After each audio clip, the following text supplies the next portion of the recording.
Bonjour à tous, alors on se retrouve aujourd'hui pour une petite recette automnale. Hop, je vais faire mon chou. Alors en une fois, ça c'est pas sûr parce que ça prend vraiment de la place. Donc je vais commencer par enlever les grosses feuilles là que je vais pas mettre dans ma potée et puis les congeler pour rajouter dans une prochaine soupe. Je vais bien le nettoyer et je vais commencer à le couper. Bon, il est énorme, je vais commencer par le couper en deux, il est tout prêt. Hop, ça pour le coup ça fait vraiment de l'usage. Alors en deux, ça c'est toujours moi, ça part toujours de travers. Hop, c'est rebelle, il faut de la force, c'est pas mon point fort. Zou.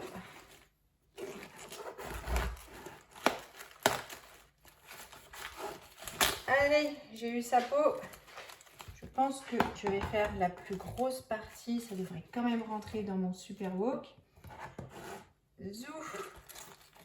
Et je vais commencer donc à le couper en fines tranches. Voilà, je vais procéder de même pour toute la suite.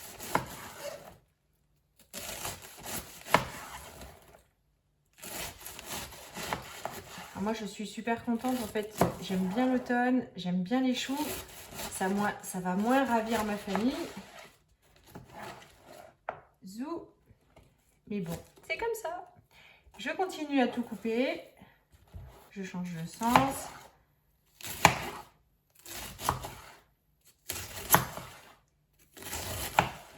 Je vous montre. Hop, voilà. C'est assez fin pour mettre après dans le wok. Je termine. Donc évidemment, toute cette partie-là, c'est la partie qu'on ne va pas manger. Je vais découper tout autour. Et voilà, mais ça, hop, je vais le couper. Ça y est, ma plus grosse moitié est coupée. J'ai mis mon wok parce qu'il est assez grand. En plus, en même temps, il n'attache pas. Il est vraiment formidable. J'ai après une grosse marmite, mais c'est vrai que pour remuer, ça devient compliqué. Donc, je préfère toujours utiliser mon wok. Je vais mettre des lardons dans le wok pour donner un peu de goût. Alors, c'est optionnel, hein, pas obligé. C'est pareil, moi je rajoute un peu de vin blanc, mais c'est pas obligé. Allez. Je me demande toujours, ça c'est l'instant où je me demande si, hop, une seule boîte suffit.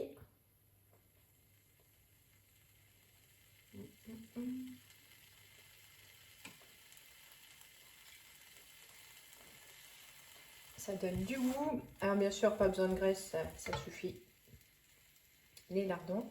Je vais les laisser revenir jusqu'à ce qu'ils aient bien transpiré, qu'ils parfument mon chou. Et je vous reprends quand on en est là.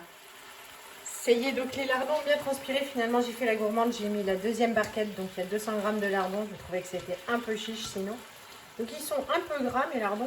Ça se voit. Hein, ça va vraiment pas être light. Mais bon, en même temps, ça va parfumer. On va se consoler comme ça. Hop, je vais rajouter mon chou.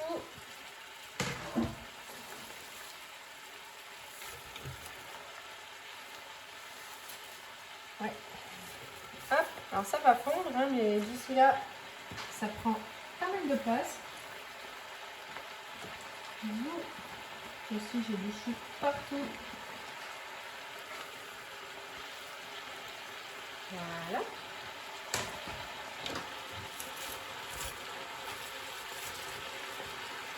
Je vais mettre un peu de vin blanc. Donc, nous, chez nous, c'est du vin blanc de table hein, qu'on utilise couramment pour faire les cuire. Pareil, hein, c'est pas obligé. Je vais mettre un petit fond d'eau. Et je vais couvrir, je vais laisser couvrir comme ça, chauffer pendant quelques temps avant de remuer. Parce que là, si je remue, je vais en mettre partout. Donc quand ça aura fondu, ce sera plus pratique. Je ferme. C'est parti! Ça fait une vingtaine de minutes que ça cuit. Il n'y a plus d'eau au fond, donc je rajoute un fond d'eau. Vous pouvez voir que ça a déjà bien réduit. J'ai déjà mélangé, donc c'était cool, c'était plus facile. Ça manque alors d'assaisonnement. Je vais rajouter du sel. Voilà.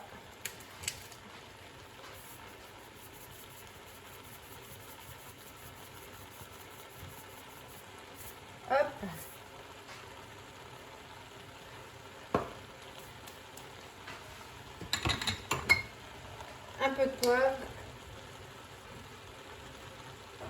Bon, un peu beaucoup, hein. C'est vrai que nous, on aime bien. Et un peu d'ail. C'est pareil. Les petits trous, je trouve que c'est pas super efficace. Voilà. Je vais remélanger un coup. J'aime bien tout de suite les odeurs de poivre. Ça sent bon l'automne et l'hiver. Et puis le reste de choux, je pense que là il va nous en rester, il va m'en rester pour la semaine. Donc je pense que je vais le couper et le congeler pour la soupe avec les grosses feuilles que j'ai mises de côté. Et puis comme ça on va peut-être pouvoir tenter de rentrer en communication avec les extraterrestres. Hop, parce que si on en mange trop souvent, c'est vrai que ça fait de l'usage un chou. Hein. Et puis, vous voyez, j'ai gardé les grosses feuilles, donc c'est vraiment anti-gaspi. J'ai juste coupé la grosse nervure. Je vais découper ça en petits morceaux et mettre dans un sachet de congèle pour les prochaines soupes.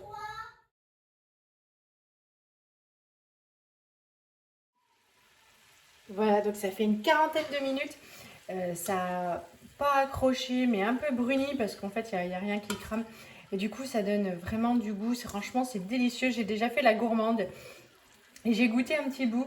Donc ce plat, il accompagne tout. Hein. Idéalement, des saucisses de Morteau, des Montbéliards, mais aussi de la viande de bœuf, du poulet. Pour nous, à midi, ce sera du coup terre-mer. Ce sera avec du saumon parce qu'il me reste du saumon à terminer. C'est vraiment trop, trop bon. Moi, je sais que je vais me régaler. Je sais aussi qu'il n'y a que moi, c'est moi qui vais me régaler le plus. J'ai une grosse chochotte de la chaleur. Ça déchire. J'espère que ça va vous inspirer. Il nous en reste encore pour une fois. En plus, c'est hyper économique. C'est réconfortant, ça tient chaud. Et voilà. Il ne me reste plus qu'à vous souhaiter un bon week-end, un bon appétit. J'espère que ça vous aura inspiré. Je parle la bouche pleine et c'est pas cool. Je vous fais de gros bisous. Salut!